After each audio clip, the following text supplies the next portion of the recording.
Tinubu forin ẹnu àṣeṣe àjù wọn lọ́nà àjù wọn lọ́nà àṣeṣe àjù wọn lọ́nà o ìtàkùn ó bá dá ọwọ́ ò lè bọ̀kẹ́rẹ́ o àṣeṣe àjù wọn lọ́nà o.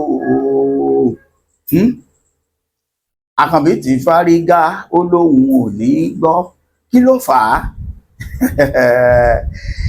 tó fi lóun ò ní gbọ́ òun ò ní gbà àfi ká pín orílẹ̀-èdè Nàìjíríà níbi tí ọ̀rọ̀ gbédé dùn yìí pé pẹ̀lú gbé àwọn Fúlàní wọ̀nyí ó ní ò sọ̀rọ̀ a máa pín ní kí ló wá fàdé ìjà ẹ mọ́ gbé yín débẹ̀ gbogbo àwọn obìnrin ilẹ̀ Haúsá Fúlàní ni wọ́n ti kóra wọn jọ tí wọ́n nítò níta wọn o àwọn ò fẹ́ Bọ́lá Ahmed Tinubu gẹ́gẹ́ bí ààrẹ orílẹ̀-èdè Nàìjíríà ẹ̀wọ́n ní ká ṣèyún lónìí àwọn ti gbàgbé pé Buhari ó ṣe gẹ́rẹ́ díẹ̀ lókùn kọ́wọ́nú kòtòkótó gbéyé ìjọba alẹ̀ alright ẹlẹ́ẹ̀kejì àwọn òdì mò ń sọ fún yín rèé òun ni pé Gúnmi wá lọ bá Bọ́lá Ahmed Tinubu ó ní kí Tinubu ó tẹ̀lé òun ká lọ káwọn lọ bá àwọn báńdíìtì kí wọ́n lọ bá wọn negotiate kí wọ́n lè bá àwọn bọ́ńdíìtì sọ̀rọ̀ kí wọ́n lè mú gbogbo ohun ìjà wọn kí wọ́n kó lẹ̀ kí lẹ̀yin rí sí ẹ̀yin ọmọ Yorùbá tẹ̀ ń gbọ́ ètò yìí ṣé kọ́ lọ ẹ máa kọ sí comment section ẹ má gbàgbé pé Yorùbá nation no going back ẹ gbọ́ mo ń mú wá fún yín lọ́kọ̀ọ̀kan ní èjèèjì gbogbo fídíò ẹ̀ ni wọ́n gbé fún yín kẹ́ ẹ wò ó èyí ló máa já àwọn ẹ̀rí eléyìí tó mú kí bàbá wa Bọ́lá Ahmed Tinubu Àkànbí ọmọ Olódòdó sọ wípé a máa pín in ni torí pé àkọọ́lẹ̀ ti wà nígbà kan rí àwọn àgbààgbà kan wà tó jẹ́ pé níran south west ìyẹn lọ́dọ̀ Yorùbá bí àti south south àwọn Yíbò àti north náà pàápàá tí gbogbo wọn ti parapọ̀ tí wọ́n ti fi ẹnu kò sọ́ọ́nú nígbà kan rí tóun náà sì jẹ́ kan láàrin wọn ẹ̀wọ̀n tó ń fẹ́ náà làwọn àfẹ́ báyìí torọ́ dàbí pé gbígbàgbé yìí ò àwọn o ẹ kọjá lọ sí ibòmíràn ká máa bá fàájì wa lọ a lè bá fàájì wa lọ níbi tí ọ̀rọ̀ bá gbé dé báyìí wípé pínpín iná ẹ̀ la máa pín oríkì àwọn ọlọ́pìnkì bẹ́ẹ̀ náà wọ́n ní ọmọ pín ire láàrin ọ̀kan ò gbọ́dọ̀ jù kan àwọn ọmọ ọlọ́fà mọ́jọ ọ̀kan tó bá jù kan lọ́fà nílé Ọlálọ́mí ariwo ní dálẹ̀ pé àwọn máa pín àmà gbogbo ẹ̀ ní wọ́n gbé yín débẹ̀ ìrò àrídájú ó ń bẹ lórí ètò ẹ wò ó mi ní kékeré kọ́ ṣé ẹ gbàgbé gbogbo àwọn nǹkan tí Bọ́lá Ahmed Tinubu tí wọ́n kó jọ ni mò ń sọ fún yín lọ́kọ̀ọ̀kan yìí àwọn ọmọ tí wọ́n kó nílẹ̀ ní ìlú Ògbómọ̀ṣọ́ láti bí odidi ọ̀sẹ̀ méjì àti ìgbọ́rọ̀ wọn àìpẹ́ yìí ni wọ́n tún gbé fídíò wọn jáde pé kí àwọn obìnrin méjì yìí tún máa bẹ̀bẹ̀ àwọn ọkùnrin tó tiẹ̀ wà ń bẹ̀ wọn ò tiẹ̀ fojú wọn hàn bóyá wọ́n sì wà láyé wọn ò sí kò sẹ́ni tó lè sọ ojú àwọn èèyàn yìí àti àwọn ọmọ ni wọ́n fi hàn dé ìyẹn àwọn obìnrin yìí ẹ wo arábìnrin nì pẹ̀lú ọmọ tó gbé lọ́wọ́ ọmọ tí bàbá ẹ̀ ń béèrè pé kí wọ́n wá mú òun kí wọ́n fi ìyá àtọmọ lẹ̀ bàbá rò pé trade by barter ni wọ́n ń ṣe ni kọ̀mọ̀ yìí pé ẹni bá forí káṣá òun ló forí kọ Tinubu lòun máa pín orílẹ̀-èdè Nàìjíríà ẹ gbọ́ pẹ̀lú gbogbo àwọn fídíò tẹ́ ẹ wò tẹ́ ẹ bá wò ṣé kó pín àbí kó kókó filẹ̀ ká máa bá a fà á lọ bẹ́ẹ̀ ìdí èyí àti bẹ́ẹ̀ bẹ́ẹ̀ lọ gbogbo fídíò yìí ni wọ́n gbé wá bá yín pátápátá lọ́kọ̀ọ̀kan ìjèjì ẹ wàá molúborí ẹ̀ àwọn south west ẹ bá ń ṣe gbòsà fún wọn àwọn south west gọ́vùnà wọ́n ti gbé tuntun wọlé wọ́n ti kórin iṣẹ́ àmọ̀tẹ́kùn wá ẹ má jẹ́ ń gbà yín lásìkò ẹ jẹ́ ń gbé yín lọ tààrà sí ọ̀dọ̀ tanika pé ẹ̀jẹ̀ àkọ́kọ́ yà sọ́dọ̀ àwọn ọmọ Fúlàní obìnrin yìí ẹ̀jẹ̀ á gbọ́ nǹkan tí wọ́n sọ bàbá ti kó lọ́dọ̀ wọn ní gẹ́rẹ́ bẹ́ẹ̀ ẹ̀jẹ̀ á lọ tààrà ká kọjá lọ sí ọ̀dọ̀ Ṣàgúnmí ó ti yé yín yéé kì Gúnmi àwọn méjèèjì yìí ẹ kọ́kọ́ bá ń farabalẹ̀ wo fídíò wọn mo ń padà bọ̀ tẹ́ ẹ bá ti wo àwọn obìnrin tó sọ pé tó àwọn ti para dà ó ọyá àfara kí Tinubu kẹrù ẹ̀ kó kọjá lọ sí Ìrágbèjì àbí kò ní ọ̀rọ̀ kọ́ tẹ̀dó sí ni àbá ti padà dé á tẹ̀síwájú ohun rèé ṣùgbọ́n. Akwai ministan da ya fito ya ce ku 'yan arewa za mu sa ku a cikin yunwar da za mu ba ku 2,000 dole ku zaɓi Tinubu. An yi haka. To mu me ya shiga kwakwalwarmu? Siyasa sun sa mutane a cikin yunwa. In ba ku manta ba, akwai ministan da ya fito ya ce ku 'yan arewa za mu sa ku a cikin yunwar da za mu ba ku 2,000 dole ku zaɓi Tinubu. An yi haka. To mu good news. I say good news. I don't have any Every congratulations. I don't do anything to encourage or to promote insecurity in Nigeria. But on the contrary, I'm a peaceful citizen who loves his country more than anything, and that's why I felt it's a duty for me to take along with me the government to go and see these people that are causing insecurity and conflict. Ẹ káàbọ̀ padà gbogbo ọmọ Yorùbá ṣé bẹ́ẹ̀ ti gbọ́ ẹ gbọ́ nǹkan tí Gúnmi sọ ẹ sì gbọ́ nǹkan tárábìnrin yẹn sọ lédè Haúsá ló ṣe ń sọ ìtumọ̀ ohun tó ń sọ ni pé Tinubu kò gbọ́dọ̀ padà wọlé ìbò ṣé ẹ sì mọ̀ pé ọ̀rọ̀ wọn níbi tá à ń sọ yìí àwọn ń ṣe bíi pé àwọn ni nọ́mbà 1 àwọn làwọn lágbára jù àwọn làwọn mọ̀ sọ jù wípé àfíráfì àfi kí Tinubu padà sí Ìrágbèjì tàbí kó padà sékòó ibi òyòhùn tó bá wọn ó sì lè lọ múlé síbàdàn lọ́dọ̀ bàbá Ládọjà gẹ́gẹ́ bí ọ̀rẹ́ wọn bó ṣe yà sọ́dọ̀ Aláàfin tìlú Ọ̀yọ́ náà wọ́n ní déédéé ni ìbá àwa tẹ̀ wá gba ọ̀dọ̀ bàbá wa Ọ̀ọ̀nìrìṣà náà lọ wọ́n ní gẹ́rẹ́gẹ́ iná ẹ̀ ló ṣe bí ìdodo ẹ̀fọn fún díẹ̀ yìí wọ́n ní kí Bọ́lá Ahmed Tinubu máa lọ ní gómìnà bá tún máa ta pọ́n ó ní ó tẹ̀lé òun ká lọ káwọn lọ lè bá àwọn tí wọ́n kó bóyá àwọn báńdíìtì tó kó àwọn ará Ọ̀yọ́ ni o torí wọ́n fẹ́ẹ́ pé gbà àbí ti bò ní bàbá bá yà rí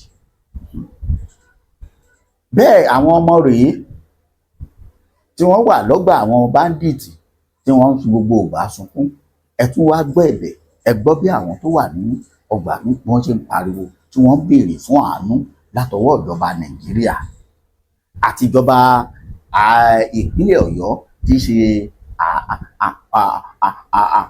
ẹnjìnà Ṣèyí Mákindé àti gbogbo ẹ̀yin wẹ́mìnì ẹ̀yin tẹ́ ẹ lófọ̀ léegun nílẹ̀ Nàìjíríà tí wọ́n dìde pèrè fún ìrànlọ́wọ́ wọn ẹ̀yin ẹ kó tiẹ̀ kọ́kọ́ wo àwọn ọmọdé yìí ẹ kọ́kọ́ gbọ́ nǹkan tí àwọn olùkọ́ yìí tí wọ́n tún sọ náà ẹ gbọ́ òun rèé mú padà bọ̀.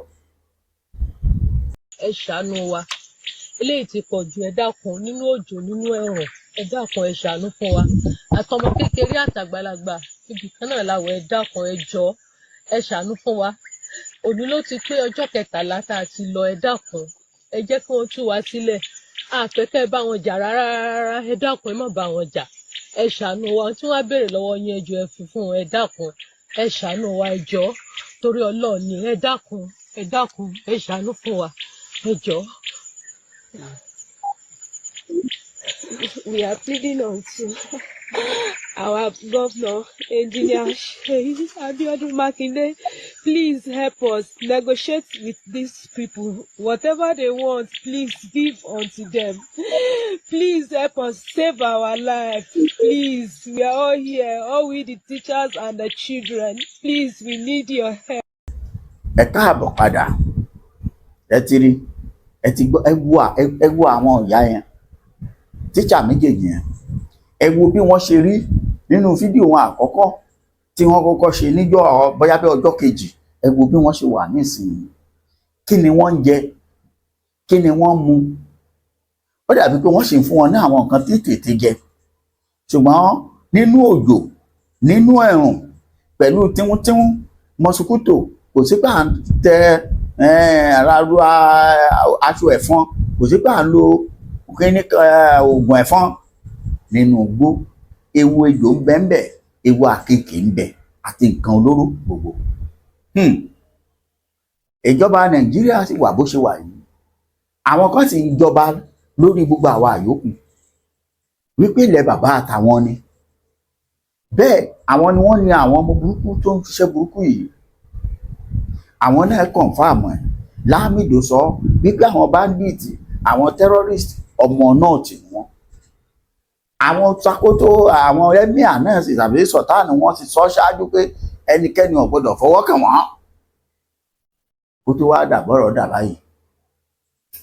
Alright, now bó ṣe wá ń lọ yìí sìn, Bọ́lá Tinubu ti wá wò pé tó ibi tí ọ̀rọ̀ yìí gbé lọ kò sọ́gbọ́n tá a fẹ́ dá sí ju wípé ẹja lọ mú àkọọ́lẹ̀ àwọn baba ńlá wa tí wọ́n ti kọ́lẹ̀. Kí n tó gbé yín lọ bí àkọọ́lẹ̀, ẹ kọ́kọ́ wo àrà tí àwọn gómìnà káàkiri ilẹ̀ Yorùbá ìtú tí wọ́n dá, àrà tí wọ́n pa, òun rèé, ẹ wò ó. This is the Amotekun surveillance drone. It is now ready to serve and protect the people of Oyo State. People of Oyo State know that Amotekun is ready. We will deploy this surveillance drone to our forests and borders to ensure your safety. Its advanced sensors provide real-time data, ensuring comprehensive coverage of the area. With its long-range capabilities and robust design, Amotekun, we dey guard the west, oh. Mama Adwa, we dey protect the rest, oh. From the sky to the bush, we dey watch your steps, oh. This surveillance center monitors all southwest states against criminals. Amotekun.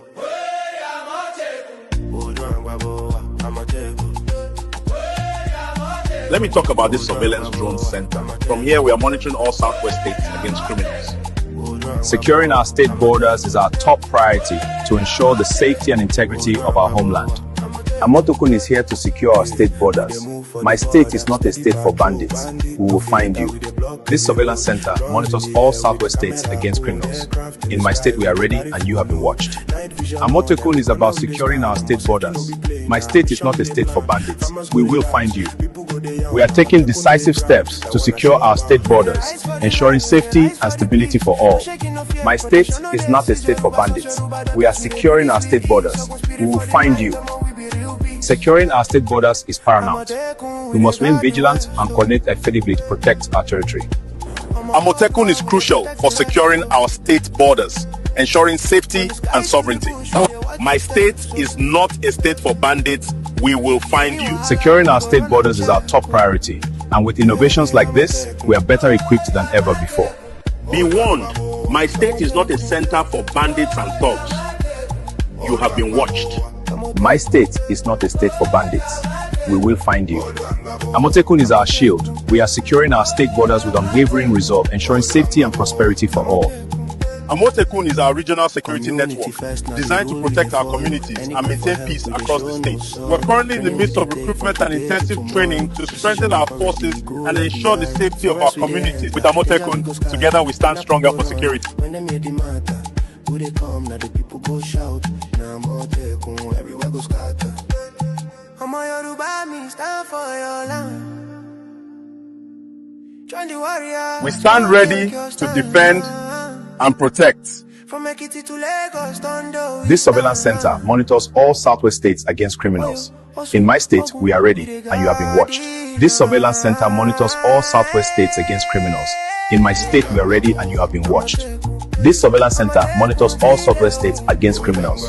In my state, we are ready and you have been watched. This surveillance center is dedicated to monitoring all southwest states against criminals. Amotekun needs you. Join us.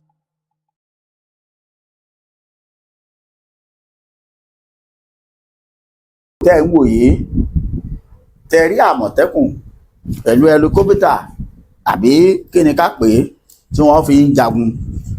Gẹ́gẹ́ bí ìròyìn tó tẹ̀ wá lọ́wọ́ pé iṣẹ́ ọwọ́ àwọn gómìnà ilẹ̀ Yorùbá lápapọ̀ ni láti ṣe kíni, láti gbógun ti ìjínigbé àti gbogbo ìwà ọ̀daràn tí ìbá wà ládùúgbò wa. Ẹ dákun, tí wọ́n bá tiẹ̀ ti ṣe, ta ni ó sọ pé kò dáa? Àmọ́ tí wọn ò bá tí ì ṣe, ẹ bá mi kọ sí comment section wípé kí wọ́n tètè implement ẹ̀ kí wọ́n ó tètè ṣe é kó tó di pé ìgbà tá à ń sọ pé ìbò ń bọ̀, ìbò tí ń bọ̀ kó tó di pé ìbò ó wáyé. Kí wọ́n rántí pé tílẹ̀ Yorùbá ò bá tòrò kò lè síbò. Ẹ gbọ́, tí ilẹ̀ Yorùbá ò bá tòrò kí wọ́n má fọkàn sí kò sí ohun tó ń pè ní ìbò nílẹ̀ Yorùbá. Ẹni kí wọ́n gbàgbé ẹ̀, torí ò sí nǹkan méjì táwọn aráabí yìí ń lé ju pé kílẹ̀ Yorùbá ó má tòrò ó sì má síbò fún Bọ́lá Tinubu lọ. Tó bá rọ̀ bá ti wá dà bẹ́ẹ̀, ẹ dákun kí ló tó kù? Ọ̀rọ̀ wo ló kù? Kò sọ̀rọ̀ mọ́ èyí tá a ti ń sọ yìí náà lọ. Ẹ wá gbọ́ nǹkan tí Bọ́lá Ahmed Tinubu sọ wípé ẹ fẹ́ ẹ kọ́ if I'm re-elected. Ẹgbọ́n Tinubu pledged to implement NADECO demand if re-elected. Bọ́lá Tinubu wá jẹ́ kó yé wọn pé lórí pé ẹ ṣe ń sọ yìí pẹ̀lú gbólóhùn tó ń jáde látẹnu yín yìí, òun jẹ́ kó yé yín pé bọ́lọ́hun ṣe ń bẹ láyé tó sì ń bẹ lórí ìtẹ́ ẹ̀, bá a bá ti lè dìbò fún òun wọlé, gbogbo nǹkan tí ẹ fẹ́ lòun ó ṣe fún wa. Ara nǹkan tí àwọn NADECO, àwọn bàbá wa àgbà yẹn sì béèrè fún òun ni regional government. Léyìí táwọn ọmọ jẹ́ kó yé wọn pé ẹ má gbé yẹn wá, ẹ bá wa pín ni. Nínú regional government lẹ́nìkan ó dé ní òtún wá yípo táàtì ẹ̀ wá mọ̀ yìí pé àwọn aráabí ń bọ̀ wá rìn wá lè mọ̀ nílẹ̀ Yorùbá. Àfi bí wọ́n ṣe dé tèèmọ̀ tògùntògùn wọn. Kábíyèsí ọmọ Yorùbá. Àfi bí wọ́n ṣe wọlé dé wẹ́rẹ́. Nínú àkọọ́lẹ̀ Bọ́lá Tinubu yìí, ó jẹ́ kó yé wọn pé gbogbo ìgbésẹ̀ tó yẹ kóun gbé òun lòun gbé, lòun sì tún máa gbé. Òun máa gbógun ti àwọn agbésùmọ̀mí lóòótọ́, òun sì máa pèsè iṣẹ́, òun máa pèsè àwo, òun máa ṣe títì, òun máa ṣe ojú ọ̀nà, òun máa ṣe náà mọ̀nàmọ́ná, gbogbo nǹkan amáyédẹrùn lòun máa ṣe fórílẹ̀-èdè Nàìjíríà. Ṣùgbọ́n àkọọ́lẹ̀ ẹjọ́ sí a sì ń padà bọ̀ wá bẹ̀. Eléyìí tún mú kí inú bí àwọn àgbààgbà Fúlàní yìí kí wọ́n máa rò pé a máa ń gbé kinní yìí lọ́wọ́, wọ́n máa ń bọ̀rù kakẹ́ kí ìjẹ́ àní kò sí ohun tó fẹ́ jẹ́ náà ló ti jẹ́ yìí. Bẹ́ẹ̀ bá gé e lọ́wọ́ tó bá bọ̀ ká ọ bọ̀rù ká náà ni. Kò sì sọ́lọ́pàá kan tó fẹ́ mú pé kó ṣe bọ̀rù ká. Ọmọ Yorùbá ẹ rí pé bá a ti fẹ́ rí bẹ́ẹ̀ náà ní rí. Àmọ́ lákòótán bó láti ṣe tàwọn ọmọ tó wà lọ́gbà àwọn ẹrú ikú yìí. Báwo ni àwọn bàbá wo ṣe ní dìde ní kíákíá? Táwọn aráabí yìí náà bá ti sọ̀rọ̀, a gbọ́ pé wọ́n sọ pé wọ́n negotiate pé but ìjọba ò disclose ohun tó fẹ́ gbà. Ok, nígbà tágbára yín ká, ẹ gbọ́rọ̀ tó ń jáde lẹ́nu àwọn aráabí yìí pé ẹ má fi ìjà, àwọn ló sọ fún wọn. Ẹ wo fídíò yẹn bí wọ́n ṣe ń ṣe sí wọn, àwọn tó ń fídíò wà lẹ́gbẹ̀ẹ́, tó bá àwọn tó ń control wọn wà lẹ́gbẹ̀ẹ́ pé nǹkan báyìí ni kò wí. Torí pé àwọn náà ti rí pé ìjọba ń gbé agbára, pàápàá jùlọ ìjọba ìpínlẹ̀ Ọ̀yọ́. Gbogbo àwọn ọmọ ogun olóyè Sunday Adéyẹmọ ló ti gbéra dè. Bẹ́ẹ̀ ni lọ́dún lósìn àtàwọn OPC àti gbogbo àtàwọn hunters, àwọn fìgìláńtẹ́ pé àwọn sáfẹ́ àwọn ọ̀gbọ̀n. Ṣùgbọ́n ìjọba ló ń sọ fún wọn pé ẹ ní sùúrù. Àwọn aráabí náà sì mọ̀ pé tí wọ́n bá gbé ogun yìí wá, lóòótọ́ àwọn náà ní wèrè, but wèrè la fi ń wo wèrè. Ẹ sọ fún wọn kó má bá wa jà o. Tí wọ́n bá gbé ogun wá, wọ́n á pa àwọn aráabí. Ìbọn ẹyọ kọ̀ọ̀kan everybody wọ́n jẹ wọ́n pa wọ́n ti random wọn, ó ti tán. Kí wọ́n máa lọ kókù lóko, ṣé torí òkú tó kù wọn la nílò àbáàyè? Ìdí nìyẹn Tinubu lòun máa ṣe ààbò, ṣùgbọ́n lẹ́yìn ọ̀rọ̀ ẹ̀yìn ara nǹkan tí àwọn aráabí táwọn bàbá wa béèrè fún iná ẹ̀ là á gbà. Ṣé ó yẹ ká dúpẹ́? Ṣé ó yẹ á jú? Ṣé ó yẹ á yọ̀? Pàápàá jùlọ àwa àrẹ Yorùbá, torí wọ́n sọ pé wọ́n ti ṣe léyìí, àwọn aráabí yóò ní ráyè wọ̀lú wa. Níwọ̀lú tí wọ́n ń wọ̀lú yìí, wọ́n máa gba passport ni. Ṣé tó bá fẹ́ wọ Amẹ́ríkà ní ìsìn o lè wọ̀ illegally? Ẹ jẹ́ kí gbogbo wọn ti wá ráǹdì wa báyìí, ẹ jẹ́ kí wọ́n ráǹdì wa. Tá a bá gbòrílẹ̀-èdè wa, a yọ wọn èpò nínú àlùkámà, wọ́n á padà wá tó bá fẹ́ wọlé pẹ̀lú ọ̀nà tó tọ́. Ẹ ṣé mo dúpẹ́. Orílẹ̀-èdè Yorùbá ní kíákíá á tún pàdé. Ó dàbọ̀.